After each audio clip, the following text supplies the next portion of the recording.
இன்னைக்கு நான் என்னெல்லாம் சாப்பிட்டேன்னு சொல்லிட்டு உங்க கூட ஷேர் பண்ணிக்க போறேன். காலையில எம்டி ஸ்டமக்ல வந்து பாத்தீங்கன்னா ஒரு பிளாக் காஃபி மட்டும் தான் வந்து குடிச்சேன். பிளாக் காஃபி எப்படின்னு பாத்தீங்கன்னா காஃபி பவுடர், அதுக்கப்புறம் வந்து சுடுதண்ணி ஆட் பண்ணி குடிச்சிடுறது.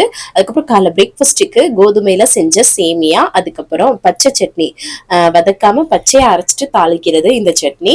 ஸோ இது எல்லாமே லாங் வீடியோவில் ரெசிபி எல்லாமே ஷேர் பண்ணியிருக்கேன். அப்புறம் மதியம் லஞ்சுக்கு என்னோட ஃப்ரெண்டோட சாப்பாடு தான். சாதம், மீன் குழம்பு, அதுக்கப்புறம் அந்த குழம்புல போட்ட மீன் வறுத்தது, அதுக்கப்புறம் இறால் தொக்குலாம் வச்சு சூப்பரா வந்து சாப்பிட்டாச்சு. அதுவும் மாங்காய் போட்ட மீன் குழம்பு செம்மையா சாப்பிட்டாச்சு. அதுக்கப்புறம் ஈவினிங் ஸ்நாக்ஸா வந்து கொஞ்சம் முறுக்கும், அதுக்கப்புறம் ஒரு பிளாக் காஃபி வந்து குடிச்சேன் நானு. ஸோ எனக்கு வந்து கொஞ்சம் தலைவலியா இருந்ததா, ஸோ அதனால பிளாக் காஃபி குடிச்சேன். நைட்டு டின்னர் வந்து பாத்தீங்கன்னா 2 முட்டை சேர்த்த பெப்பர் ஆம்லெட், அதுக்கப்புறம் இந்த மீன் குழம்புல போட்ட மீன், அதுக்கப்புறம் வந்து அந்த இறால் தொக்கெல்லாம் வச்சு சிம்பிளா வந்து அதை மட்டும் சாப்பிட்டுட்டேன்.